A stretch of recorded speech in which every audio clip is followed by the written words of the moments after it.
Hello, everyone, and thank you for taking the time to come to this presentation, this LLMC presentation at Charleston Conference 2025. Can everybody hear me okay? Especially you way there in the back, 6 rows back. My name is Ann Mosta Jensen, and I'm the Director of Collection Development and Outreach at LLMC. And in this presentation, I'm going to tell you a little bit about LLMC, our mission, our history, and who we are. And I'm going to tell you what we've been up to lately, which is an awful lot. And if we have time, we'll maybe do a little live demonstration, but I know we do have a lot to cover in a small amount of time. If we don't get to the live demonstration, please stop by booth 97 or reach out to us directly. I've got my cards here, so feel free to come up and pick one up afterwards. So you can either come to booth 97 for a demonstration, or feel free to reach out to us at LLMC at LLMC.com. It's a tongue twister to request a trial. So that's LLMC at LLMC.com to request a trial. And my hope is by the end of this presentation, you'll want to crawl in a hole on ground. And I actually mean that. So we'll get to what would actually make you want to crawl in a hole in the ground at the end of the presentation. So, okay. I've been with LLMC since July of this year. And one of the reasons I came to LLMC is that it has a very unique and valuable role in preserving and expanding access to legal, historical, and governmental information. So a few of you may already be familiar with LLMC, but for those of you who are not, LLMC is a nonprofit organization. We've been around almost 50 years. We were started by librarians, and we were run by librarians. And our mission is to safeguard and expand access to those materials that I discussed. And we partner with member libraries to digitize and physically preserve information. And then what we do now is we make that database of all the materials we digitized available to our members. So, and it's a great resource for legal professionals, historians, scholars. We have attorneys that use it as well.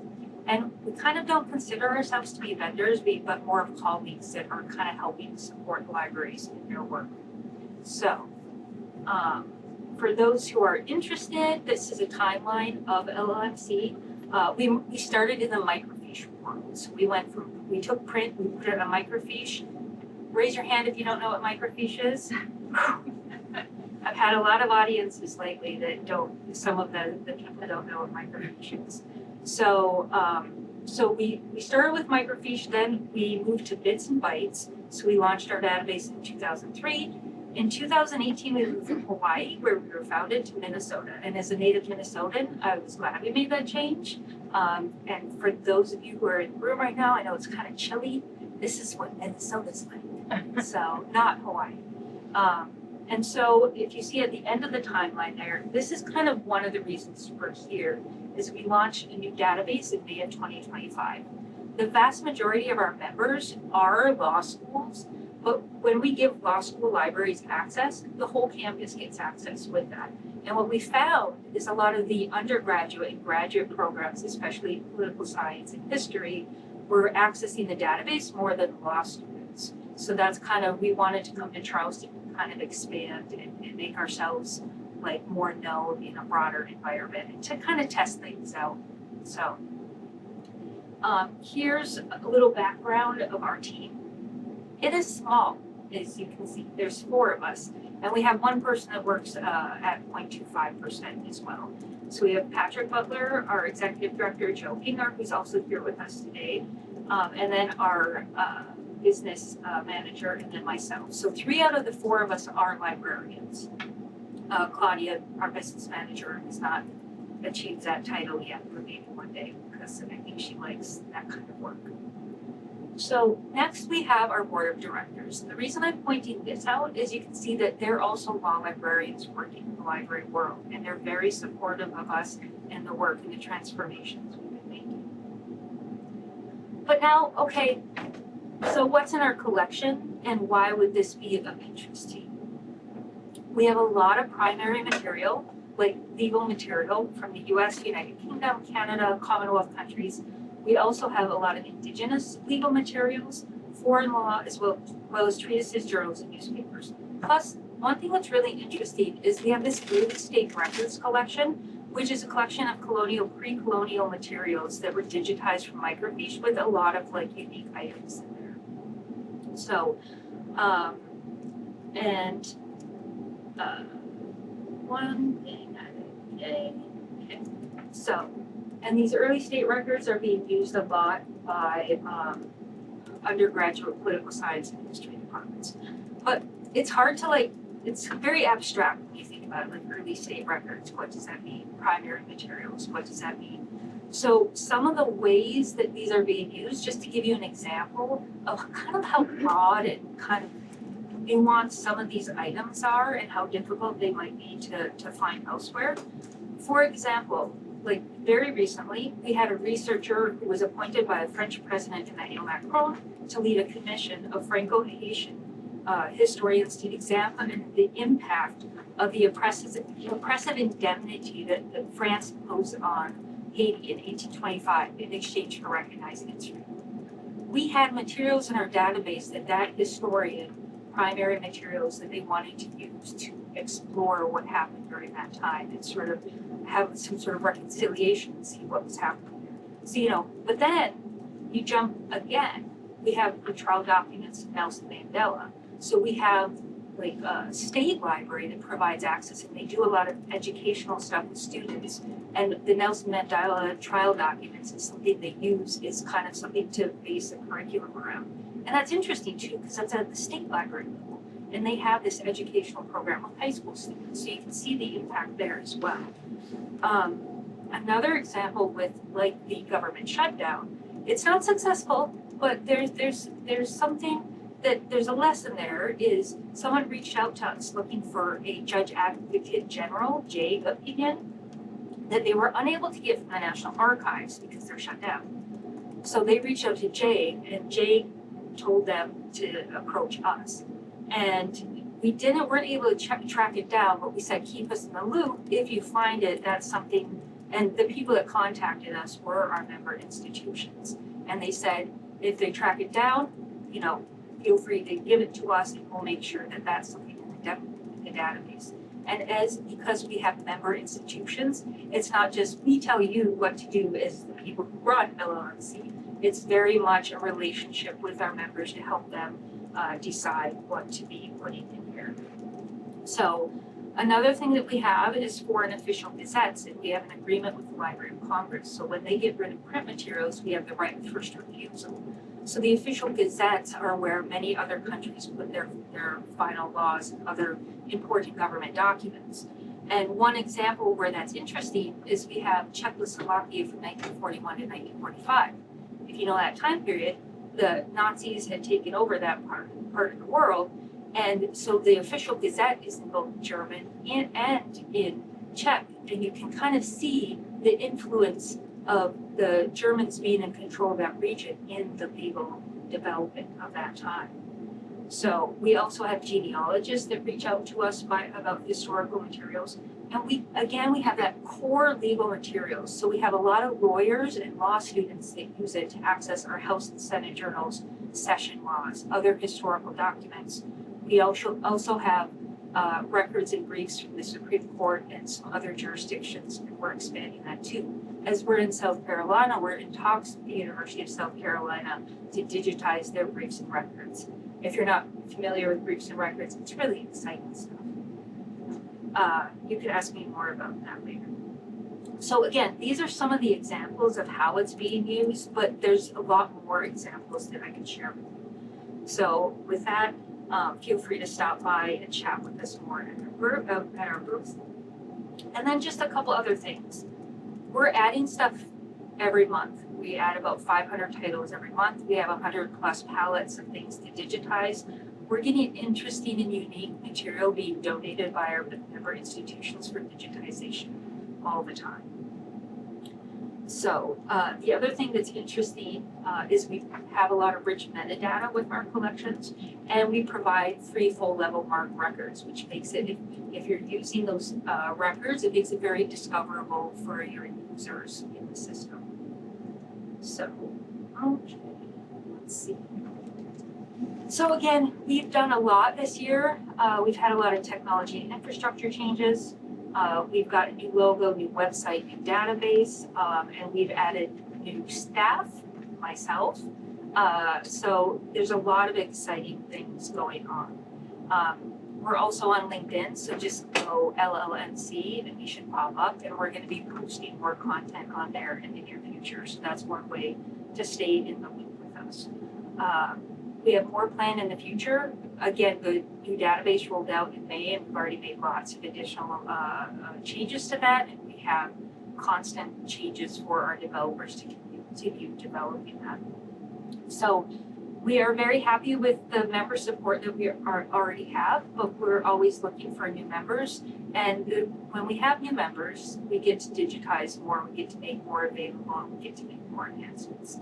So we're not someone that's really pushing it, but we just kind of say you can be part of this program and help us do more every year. So, okay. So we have a new website that gives information about LLMC generally. So that's at www.llmc.com. And we also have a new database, which is at discover.llmc.com. Okay. Now back to the beginning of our presentation. And my hope that you would want to crawl in a hole by the end of this presentation. So I talked more about the digitized side of things, digitization, putting things on our website. But in addition to the digitization, we physically preserve our items and put it in salt mines in Kansas. So we have our microfiche collection down there, and we have our print. So when we get a print volume in, we guillotine it, we go, you know, like Marie Antoinette, except for with a book. We take off the binding, and then we digitize it, and then we shrink wrap it, and then we send it down to these salt mines in Kansas. Maybe you'd be interested in going on a road trip there at some point. I just got a little bit of a roadmap there for you of how to get there. They also have a museum there and do tours, because I think the Academy has all their a bunch of films.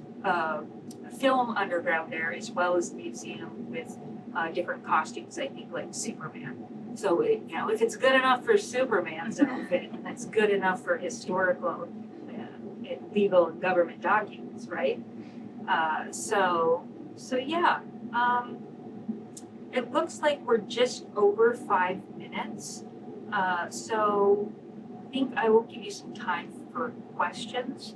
And then the one other thing I would say is, because LLMC is based in Minneapolis, Minnesota, Bob Dylan is from Minnesota, and Bob Dylan's archives are in Tulsa, Oklahoma. So you can go in a hole, and you can come back out, you can go to the Bob Dylan archive as well. So it's only a 3-hour drive away. So Heartland Adventure.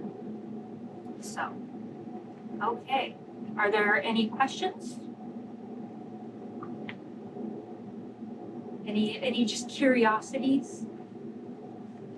I'll give you a second to think about it, and if not, we can go into the database a little bit too, if you would like. Okay. Any questions? Well, if you would like to stick around for a little review of the database, this is the interface, and you've got the broad search here. And one thing that's interesting about this database is you go into and use filters, that search will follow the filter. So you can go by a geographic search here. You can do one of our special focus collections. So here's that early state records, which has a lot of unique colonial and pre-colonial stuff. So if you go in there, you can see, search this special focus collection. So the search will follow you. And you can see early state records. We've got 45,000 plus items. And here you can see the kind of weird little stuff we have in here. Besides that core stuff, we have a note concerning a French proposal of marriage with Mary, Queen of England. So you can see, then this is our kind of overview. And you can see this is from microfiche. But one thing that's kind of interesting, let me show you, is if we go back to the main page, you see we've got lots of nice filters on the side. Okay, but remember I was talking about those official gazettes, the foreign official gazettes. If we go to Czechia, and then we go to official gazettes, so you got a lot of filtering here on the side by language, time period, etc. Then you've got the Sammlung der Gesetz, der Ordnung, and then let's see, pull one of these up. Let's just on the top. So you can see that you've got this nice PDF, and you've got one thing that's good is you've got these scissors here that you can copy and paste, and you can choose to either copy and paste both the text, underlying OCR text and the image, or just the text. So if I just wanted the text and I didn't know what that said, then I could go into Google Translate and put it in there. So you can see that it does the translation. So it's kind of a nice little tool that you have there. You can also print, save as a PDF, email, or add it to your own collection if you would like by creating an account and logging in from there. The other thing that's really nice is we have these page tags. So sometimes the PDF, it said you have a citation to page 72, but there's introductory materials like the table of contents, et cetera, Well, with our page tags, you can kind of get to that information more quickly and accurately. See, this is PDF page 10, but it's really page 1297 in the document. So that's really useful as well. And you can also search within this item as well, this specific item, and then all of your search results will show up. So again, that's kind of just like a basic overview of it, but feel free to stop by the booth and have more fun. So, okay, did that bring up any questions for anyone? Oh, no, you're just going up to your forehead. Yeah, I can ask the microfiche thing. What kind of portion this part replace real physical items? Well, Our library space issue we try to get rid of. yeah, well, do you have legal materials? We've put a huge amount on microfiche, and then a large part, but not all of our microfiche has been digitized. So you're talking about legal materials where you have many, many volumes. So there's a huge amount that's been digitized. But again, for all the things that we've digitized from a physical item, pretty much all of those are in the salt mines in Kansas. Although we have occasions where we have like a missing volume or something, and an institution will lend it to us to do that. So I think due to space issue. oh yeah, that's definitely why it started. That's definitely why LLMC started as an institution. But I do think that we find there's value, especially in this day and age, to having the print or fiche there long term. For example, AI could say, this is the truth, right? You could hallucinate all across the internet. And what if only 3 people have a print copy of it to go back and say, oh, this is what is actually said in that core document? And for a lot of the stuff that we're digitizing, we'll look at the list to see if it's something we want to bring in. And sometimes there'll only be 3 copies cataloged in RoCAD, 2 or 3 copies. So that's something we would prioritize for digitization. So, okay, I think my time is up and I don't want to get in the way of the next presentation because I know it takes a little bit of time to set up. But if there are any questions, feel free to let me know or reach out to us at LLMC@LLMC.com. So thank you for your attention in this slightly chilly room.